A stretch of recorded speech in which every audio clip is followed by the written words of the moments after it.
Hey guys, Alex and Smoke here back again. We're going to be doing a quick review for TNA's Genesis 2013. The first pay-per-view of 2013 from TNA, and only one of the 4 pay-per-views this year. Do you want to touch upon that at all? At first I like the idea of let's narrow it down to 4. I like it too. Especially like it's because it's the big ones too. Yes, exactly. Yeah. The only thing is I mean, if they're going to put out this quality then it's really not working. Yeah, TNA. This shit wasn't even. This was barely TV worthy. Yeah. Okay, first match of the card was Matt Morgan and Joey Ryan taking on the TNA Tag Team Champions Chavo, Guerrero, and Hernandez for the tag team titles. What can I say? I mean, this had no story. It had no pacing. They were getting heat on Hernandez. Oh, by the way, Smoke did not see the first part of this show, so no, I didn't. I'll be talking about it myself. I did read the results. Yeah. Okay, so it was going around, pittering around, and just and then the finish where Hernandez dropped Joey Ryan almost on his fucking neck. The Hernandez is dangerous. He's been done that before. He almost killed Gail Kim with that move. I mean, seriously, it's time to. It's time to fucking either tone it down or get rid of him because he's done it before. Like, you ever see that when he like dropped Doug Williams on his neck and like, oh my god, it's just dangerous. No man. shit. There's like, no need for it. Yeah. Some people say that was Joey's fault. It's like whatever, you know. I'll trust Joey over Hernandez any day of the week. No offense. Well, Hernandez, he's been known to. Be this match just, you know, I don't know why these two teams are feuding, and hopefully, I think it's coming to an end after this week's Impact. So no, I didn't see this, but from what I've seen of Chavo since he got in the company, I mean, he's just been exposed completely. He just is not a champion. I've always said, like, Chavo's a good worker, but I think people just expect him to be as good as Eddie, and he's not. You know, sorry, Chavo, you're not as good as your uncle. You know, you're a decent guy, but you're never going to be the biggest draw. You're never going to be the top guy. You're always going to be an undercard guy. Right, and there's no need to have the belt on him. I mean, it's just putting it on a veteran. Well, we'll get into who we think will be the tag team champions in a later video, which I think everyone kind of predicts now who that's going to be. But I'll give this a 1.25 stars. It was just boring way to start the show. Horrible.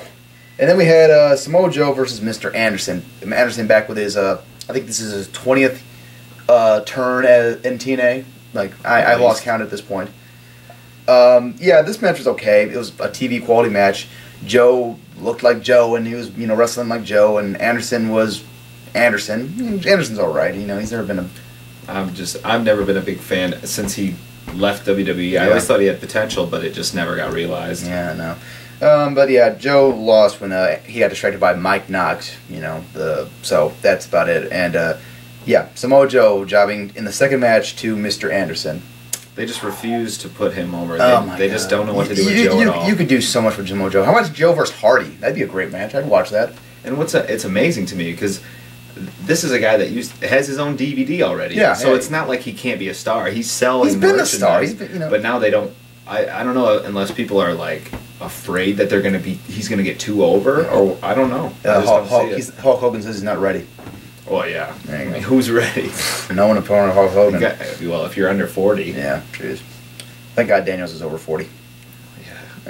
Yeah. Next we had Christian York taking on Kenny King for the #1 contenders in the X Division tournament. Before this, Kenny King cut a very good promo on Christian York and RVD, basically. I would almost say shooting on both of them, like, you know, calling out RVD an old has-been and just not good enough anymore. It's true. And yeah, you know, it's like, you know, hey, you know, he may be shitting on him, but hey, it's true, and you know, it should be taken as so. This match was pretty good. I think it got a fair amount of time. Only problem with Christian York, I like Christian York. I think he's pretty good. Problem is, he's a little sloppy still. He's a little rough around the edges, and when he's in the ring with X Division guys, he just looks like he's in slow motion. Yeah. You know? I don't think he belongs in the X Division. Oh no, absolutely. One of the things that I have a problem with him is, like you said, he seems like a step slow. Yeah. And a lot of people are like, oh, you know, give him time. But let's remember, this guy, he's been around the business for... He was on the first TNA show. The longest time. Yeah. So what you're seeing now is pretty much as good as it's going to get. Yeah, probably. I mean, he's good. Yeah, he's got potential. But I think TNA wants him to be a main eventer. They want they're pushing him and hard. I don't see it. I really don't. I'd be happy with him with the television title or whatever in that picture. That's fine. You know, fine. I bet you he'd be really good in a tag team. Yeah, he'd be really good. Put him in a tag team. I don't know who with, but, you know, stick with someone.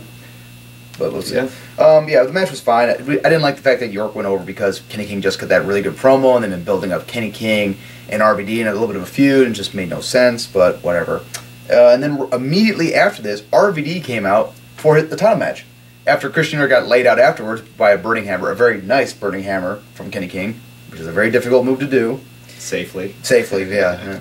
But so RVD comes out. He's shaking hands. He's high fiving people. He's doing the RVD thing, and Christian York still laid out in the fucking ring. It's just like, RVD, aren't you the face here? You know, you're just, right. Yeah. A very popular nickname I've heard from is Rob Van Don't Give a Damn. That's pretty. It's catchy. Accurate, yeah, it's catchy. Yeah. He starts the match. He keeps telling York, "Oh, you don't have to do this. You don't have to do this. We can, you whatever. You don't have to wrestle." And York keeps fighting back. Does the whole babyface thing where he doesn't want to give up. RVD hits about 20 moves on him, and he still won't go down. Christian York hit a very nice knee off the top rope, like a bicycle knee off the top rope. Got a good near fall, but RVD ended up winning, thank God, because I did not want to see the typical guy hurt and somehow wins bullshit, which we've seen 1,000 times before. This booking altogether does not make any sense to me. Here's the thing. Why would you put the match right after the number one contender match? It makes no sense. You got a whole pay-per-view. You got plenty of shitty matches. The thing that really bugs me is that you just killed off both of your top contenders in one night. Exactly. You took Kenny King, who cut that great promo, who's the heel, and you had him lose, and then you have the guy who just beat him lose instantly. Yeah. Where are you going to go now? Mm-hmm. Well, I'm sure that they're going to pick one of the two to chase the belt. I would not be surprised. Who cares now? I would not be surprised if we see a Kenny King, Christian York, RVD match in maybe a Lockdown, which would be okay. But it's like you don't need to build for a pay-per-view that's what 4 months away. No, it's in April, so it's like 2 months away. Is it? Yeah. Whatever. I'll give the Kenny King York match 2.5, and I'll give the RVD York match 1. Because it was basically him beating the shit out of a guy who's dead weight, and So, next we had Devon versus Joseph Parks. Oh boy, people seem to love the Joseph Parks character. Like I get it. Like he's very, as far as a wrestler pretending to be a non-wrestler, Joseph Parks got it down to a T. He's pretty good.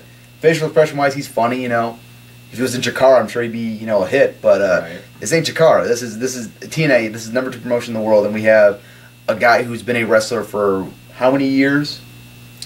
Long enough. Probably 10 years, right? Oh, at least. Yeah. He's being a guy who can't wrestle, and just and I just don't get the appeal of this character. But I don't see where it's going. Like, when is he gonna go back to caring about being Abyss? When did he stop looking for his brother? Yeah, the whole storyline's so. He's already won a match against the top heel in the company at the time. Yeah. But now I'm supposed to believe he can't wrestle. It's like I just saw him wrestle. He won because Abyss interfered. Abyss showed up out of nowhere and just whatever.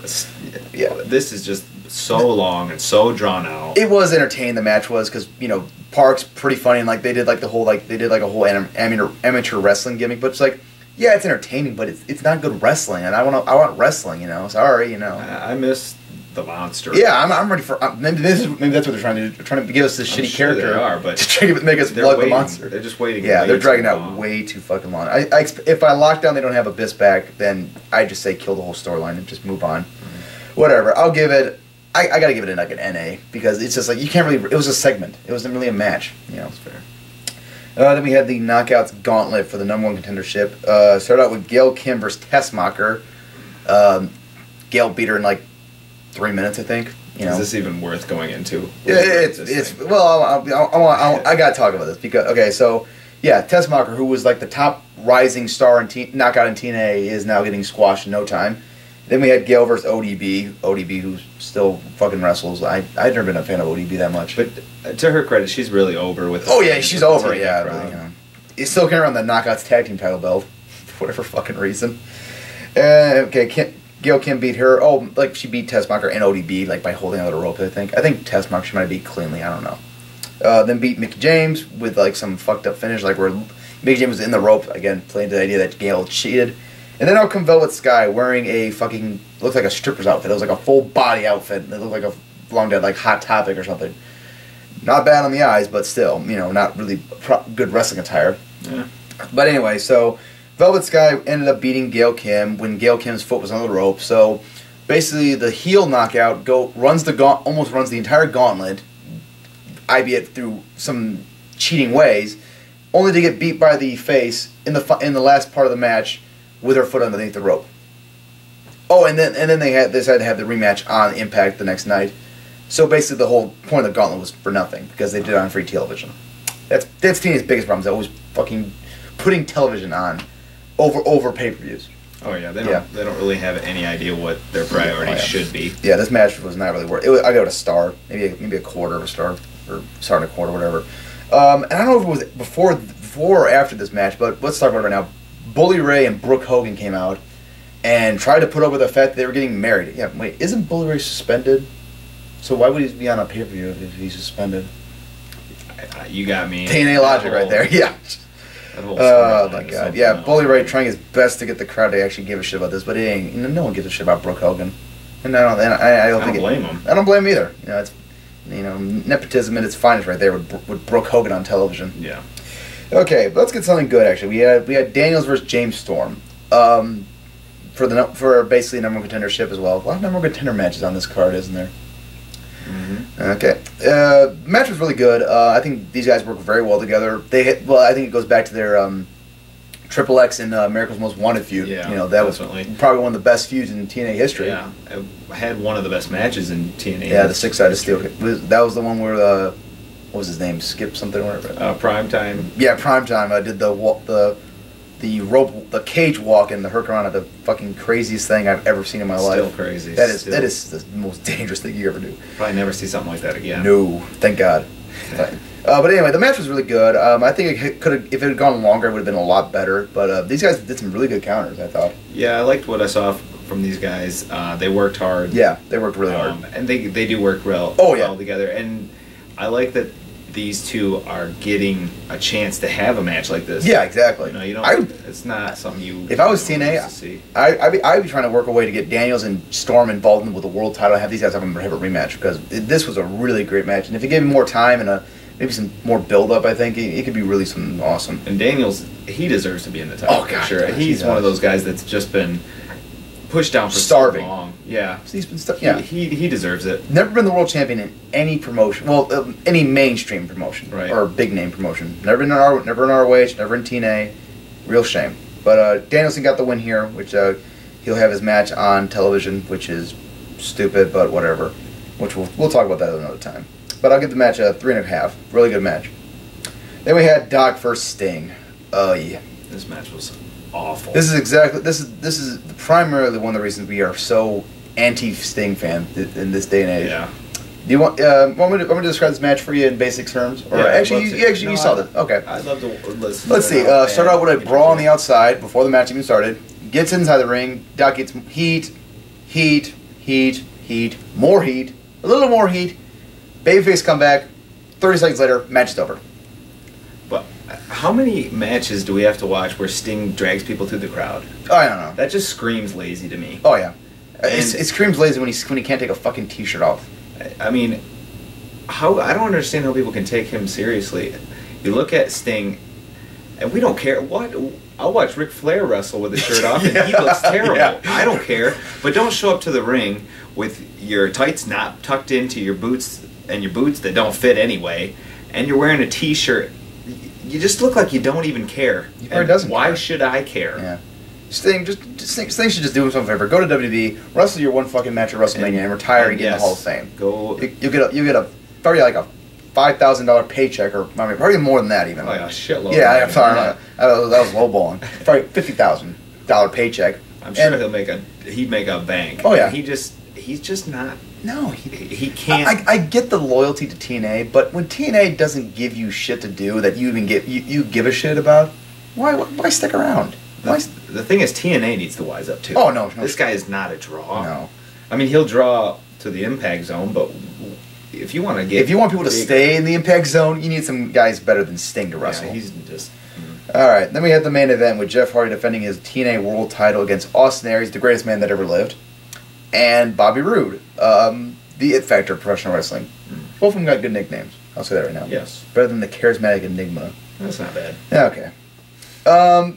This match was pretty good. I really enjoyed it. I like the idea of Bobby Roode and Aries teaming up to take out Hardy, who both of them have their reasons for not liking. And you know, that was pretty good. I like the double teaming. I like that, you know, they made Hardy look look good, even though he, you know, he did the typical babyface comebacks out of, you know, everything, which... It worked better in this match than most, I thought. I agree. Because you knew going in that these guys were going to work together. I thought they did a really nice job of working together, and also, like, when Hardy would fight back, these guys would be they look almost like stooges, but they're not. They're very competent wrestlers, too. It's just, it was very cool dynamic. I will say right now, probably the best part of this match was when Aries and Roode decided, like, the hell with beating up Hardy, we're going to beat up each other. And, yeah, that was the best part. My God, man. These guys have such great chemistry together. Definitely. Aries countering the spear into the last chancery. Holy shit, yeah, man. That is still one of the best counters I've seen in TNA. That's great. Yeah, but these guys had a really nice back and forth. Aries managed to roll up Roode in like some kind of, I think it was like a crucifix or whatever or something. I believe it was like a backslide, yeah. And then Jeff Hardy jumped in, got in the pin, so both of them eliminated Roode technically. But for some reason, Aries was arguing with the ref over who got the pin. Yeah, and I didn't understand that, just because who cares? Yeah, exactly. You eliminate the guy, move on. Anyway, Hardy and Roode, or Aries went on it for a minute or two, and then Hardy got the twist of fate on the apron. Like, that looked really sweet. Yeah, it looked like it hurt Hardy more though, because like Hardy, like, you know, Aries is like in the ropes, and Hardy does the twist of fate. Hardy lands right on the fucking floor. Well, what it was supposed to be was that Aries' head smacked off the apron, and it looked really good. Yeah, it did look good. I'll give him that. That was a cool spot, something that I've never seen before. So no, you don't see it very often yet. And then Hardy ended up getting the win here. Like I said, I didn't really like the fact that like Hardy took so much punishment, and Aries at least Aries got eliminated with like one twist of fate and one swanton, even though it was a twist of fate on the apron and stuff like that. Just, you know, it was a lot like with the Bound for Glory, like where he got eliminated, like he hit Hardy with everything, and then Hardy hits his move once, and that's it. So it's just I just don't care for that personally. But that's kind of how Hardy's matches are. It's how every face of any company's been booked these days. All right, but I'll give this a 3.5. You got a rating for it at all, or? You know, from what I saw, I'll give it this, that the 3 matches I saw, 2 of them were good. So I can't give it a rating, but I must say. I was talking about the main event. Oh, the main event. Yeah. What'd you say? I said 3.5.